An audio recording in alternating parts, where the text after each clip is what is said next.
few minutes for me to see you go live. I think it's working. Give me 1 second to make sure it's working. Every other time I go live and it takes forever. Now I touch the button and it's live. So let me make sure that's right.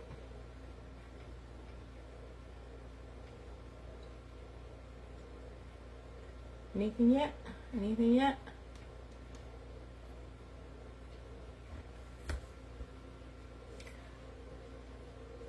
Hi, come on in. Come on in. Say hi when you get here so I know that you're here. I think I can see them on the bottom. There we go. I see it now. Okay, I see it. That's all I can see, but so actually I'm doing a little thing today. Welcome to my kitchen, different vantage point instead of my craft room. The camera is a little higher because I want you to be able to see the counter. So we're going to do a couple little things today. So first, we're going to do a reveal of a couple of projects that I teed up last weekend because I got a few new molds. And one is this bracelet that I can't wait to see what it looks like. I've been dying to make them. Still don't know whose wrist it's going to fit on, but we will see. Also did these were all the new molds that I got last week that I showed you in the live, and now I filled them. So this is a little resin star. It actually was a set of a whole bunch of stars, and I want to put lights in them, so I had to test it first. So I'm testing that. I'm going to reveal that. And then I have some little pen conversation to have with you. Couple things. The first thing is I wore my meta glasses today so that I could film a few minutes so you could see what I'm looking at while I'm working on the project. So if you hear me say, Meta, start filming. Hey, Meta, start filming. You'll notice a little white light there that's blinking. That means that my glasses are recording.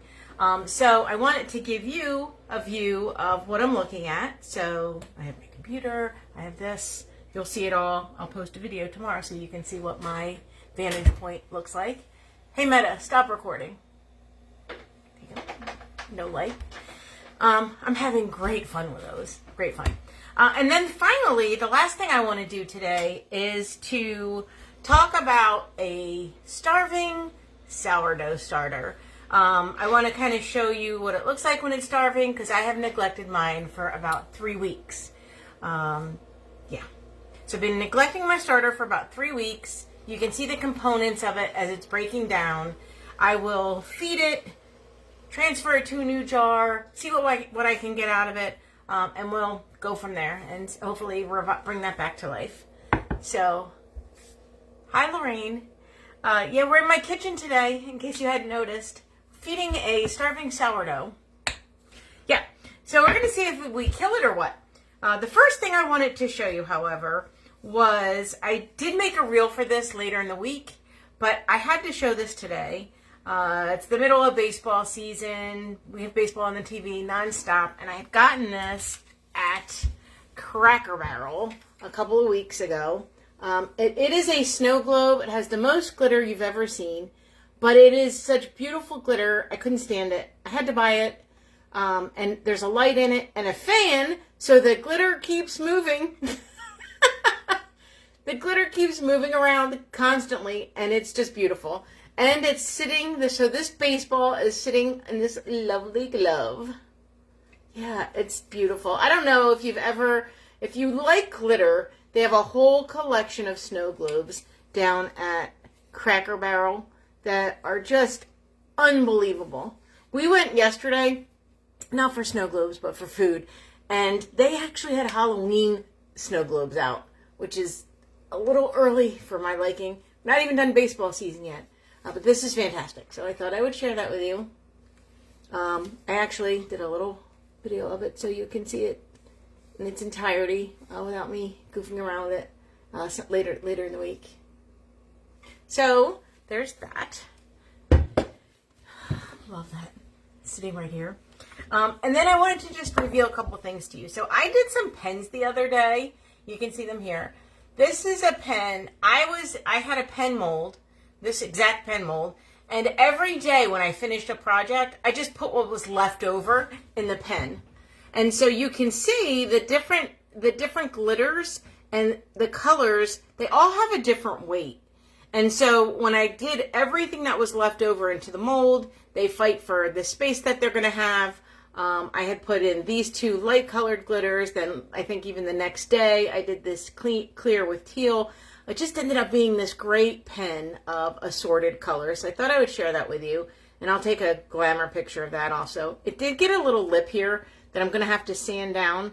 But it tends to happen. I don't know if that's intentional with these, just so the pen doesn't roll away or what. But I have to fix that somehow. And then I had this one that I wanted to do another clear pen. You might recall that I was doing clear pens to try and get them like this other lady that I saw on YouTube. So here's another clear pen, and I will demold this right now for you. I think I will. Oh, it's really in there. Okay. Hold on. Oh, there you go. Oh, and so that came out really great.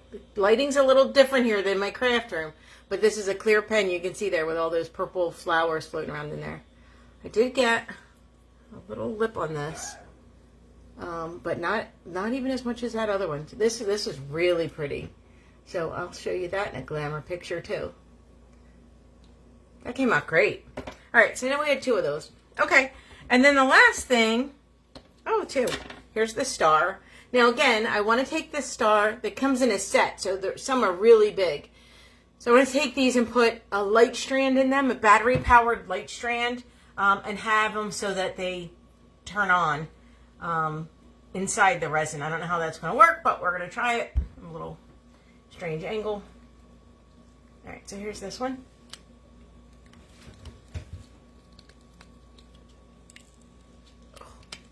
Hard to get out. Hang on.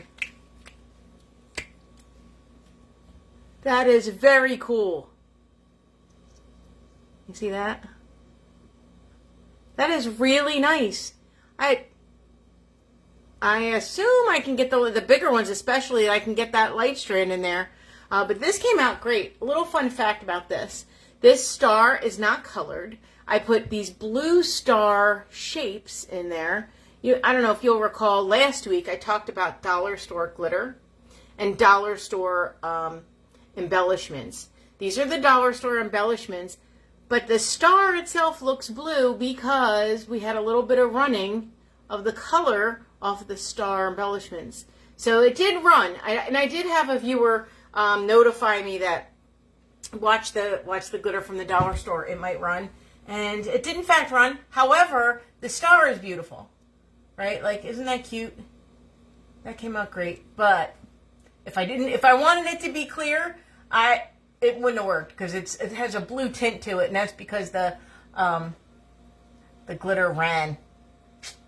It seeped. But still, the star is fantastic. And I love these. So I was looking online for how people use these because I thought these would be great for theater in some way. And people put them on a wood base and turned them into like theater awards. I think that's very cool. I don't know if Lorraine is still here, but that's a super cute idea. So essentially, they took different bases of different kinds and put the star like on the top and then put names on them and gave them out for awards. I could see a big star being like on a...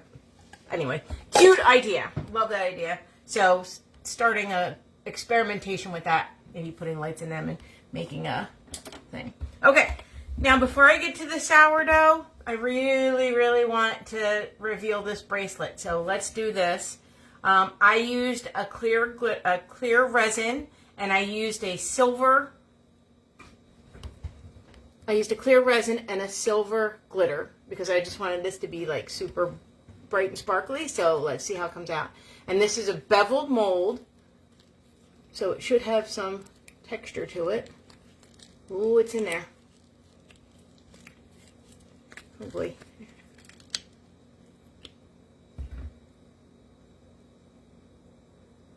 Wow. Okay. This does not make me mad. And it fits me! How's that even possible? This is not even close.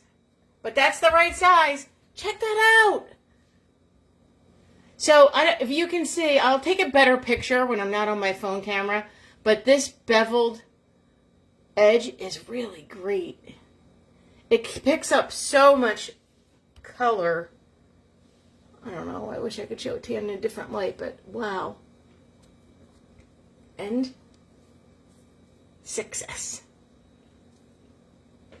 Wow, that's really pretty. Let's see from a distance. Does it look sparkly? Let me know. Yeah, that's great. You could do any color for any outfit. We could make these for costumes. Boy, it's really nice.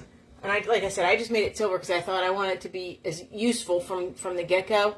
This looks pretty nice. Oh, this is good.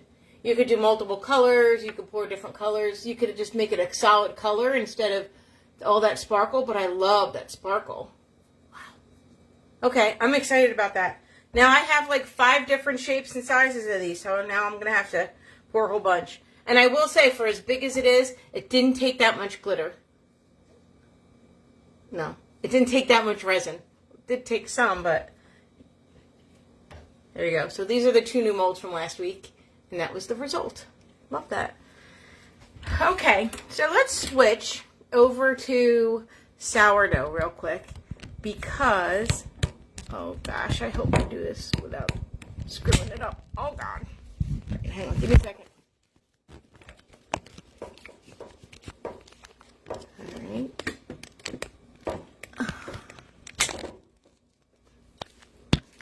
All right, hang on. This is going to be the fun part. All right. Let's see. Did I get you in there? Are we good? Mike, is that good? I have a watcher in the other room. He's helping me out. Okay. All right, so here we are. This is my setup for sourdough. Am I centered? You see everything? Okay, and here's the problem. I have neglected my sourdough for a number of weeks. It's probably been about 3 weeks since I fed it. Maybe a little longer. And it has collected. You see all that there? See that gray water?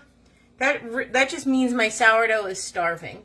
And so when it starts to starve, when the yeast starts to starve, it releases ethanol gas essentially. So that is alcohol that's released from the flour. I mean from the yeast. It's called hooch is what they call it, which I think is like also a nickname for booze. So it's called hooch because it's the alcohol that was released from the sourdough. Now you can see here also the separation of the fluid and the liquid and the material, right, for making the starter. So I have a little bit of work to do to feed that and get it usable. I'm going to have to pour out the alcohol. And if it's only been a short amount of time, let's say a week or 2, you can actually stir it back in and use the starter and then, feed it. But if you have a lot, like I feel like this is a lot. If you have a lot, you're going to want to remove it because it will make your bread really sour. So it's, it's old, so it will make it really sour. And then the second part of that is I'm going to remove this top layer here of the sourdough just because, like I said, I don't want it to be super sour. So I'm going to remove that and put it in here, just the top part.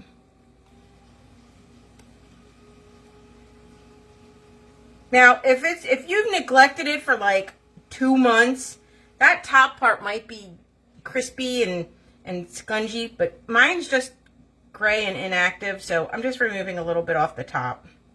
I could actually, and then once I have that removed, I have the alcohol removed. Oh, hold it. Once I have the alcohol removed in that top part, now I'm good to go to stir this back up and then start to feed it.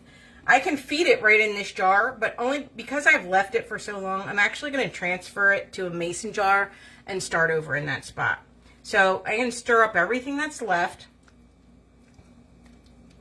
We're going to revive this thing. apparently, you know, how would I know if a sourdough is totally dead?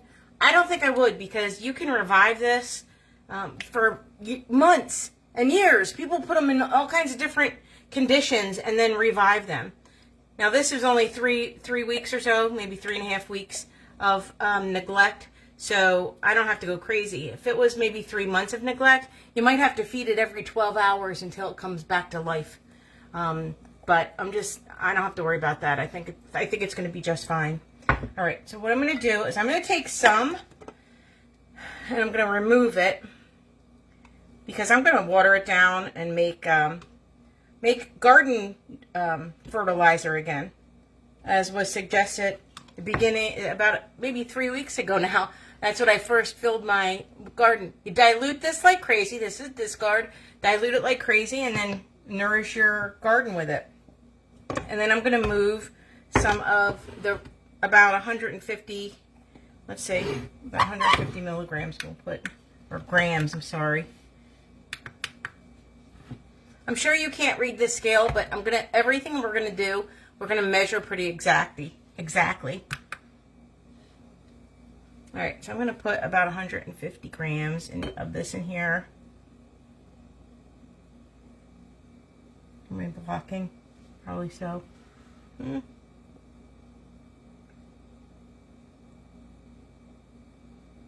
Oh, 142. You know, when you do, you really have to measure your sourdough stuff exact. 155. Okay, we're leaving it. It's already half dead anyway. What difference does it make? And then I have a bunch left over. I could actually do a sourdough discard recipe with that if I wanted to. Like, I do have a favorite chocolate chip bread that I use with it, or soft pretzels that I've done with it.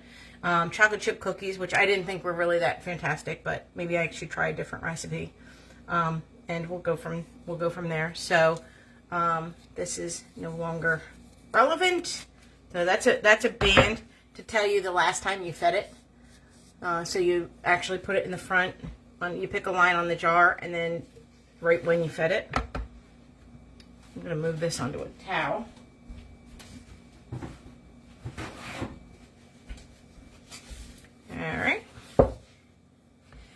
All right, so now we set the scale back to 0. So now it's at 0, even with everything on it. And we're going to add 150 grams of lukewarm water, which I pre-poured. 130, 150, which is like half a cup. I don't know why I have all that water. All right. And then we're going to put 150 grams of flour. Set the scale back to 0 so that it doesn't keep weighing everything else. I mean, I guess you could keep adding up if you wanted to, but who wants to do that?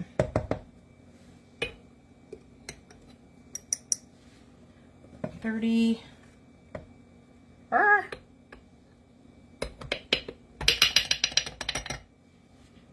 82. We're getting there. Anybody have any questions? I'm sorry, I can't really see them. Oh, I see it takes lots of attention, to which I will agree. It takes a ton of attention. 125.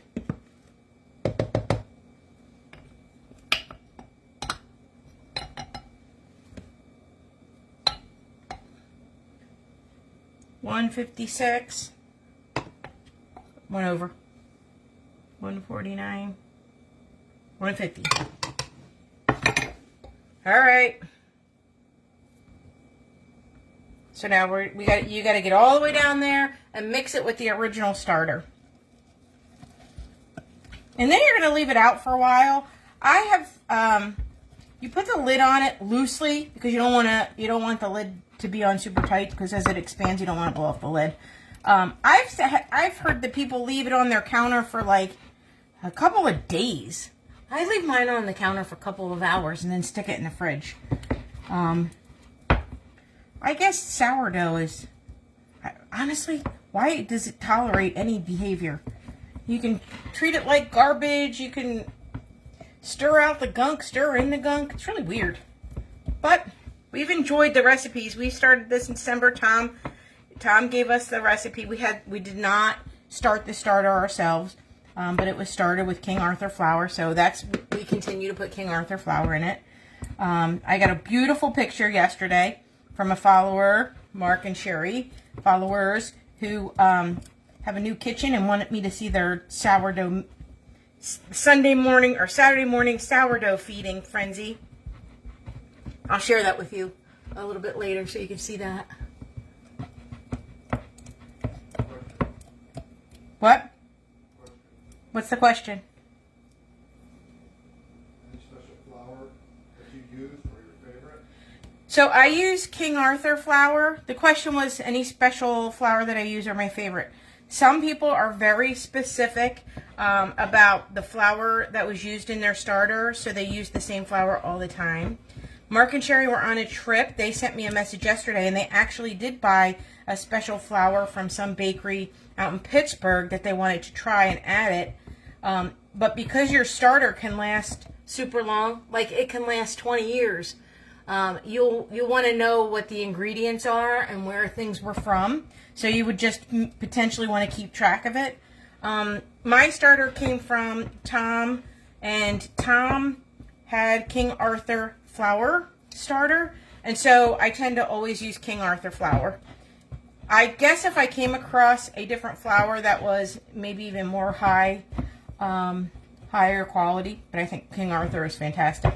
I might add it and then start a new starter, add a new flour, and then have the King Arthur flour starter and then blah blah blah flour starter. So you'd want to keep track. So I have another friend, Jennifer, who's on this page often, who actually had a whole bunch of different starters with different ingredients and then accidentally mixed them together. She can tell you that story if she's here. But yeah, so you just, because they can age so long, you'll want to keep track of them. All right, so now that that's all stirred together, it's really going to sit on the counter. Hopefully it activates. I'm sorry if I'm blocking there. Hopefully the yeast activates with one feeding and we start to see bubbles in it. If not, then I might feed it again tomorrow morning, like maybe in 12 hours. It's 8:20 now. Maybe in 12 hours feed it again, which means I would take out most all of it, keep 150 grams, and feed it again. So that would help. That would be how I would try and spark it. But if it starts to bubble, then I'll be in good shape.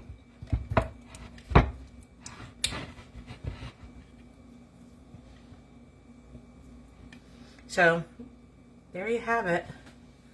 A newly fed starter. I don't know. It looks better than the gray though, right? Don't you think? Yeah, a little better. That gray gunk floating on it was just so weird. I'm not going to lie. That's probably like the third time in its life, and I've only had it since December. It's probably the third time in its life that I fed it while it was starving, and it comes back pretty well. That's why 3 weeks doesn't really bother me too much. All right, and then... Sorry about that. And then I'm going to take this one and dilute it and fertilize my garden. Oh boy, what a mess. Oh, by the way, you can't ever get this near your sink. I'm sure anybody that does sourdough knows that fact already. And then there's some more left over, so I'll actually use all this for my garden. I would love to get this. I have not cleaned this jar since December, which seems odd. But my starter has just been cooking away in here, and it's been fine. But I'm going to clean that today.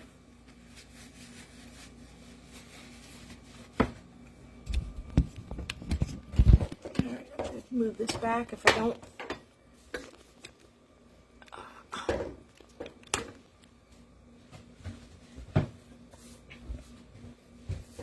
don't know what I'm doing here. I think my head's cut off there.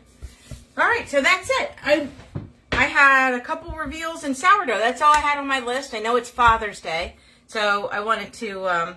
I still wanted to get online and say everybody, but hopefully fathers and father likes, anyone that's like a father, I hope it was a great day.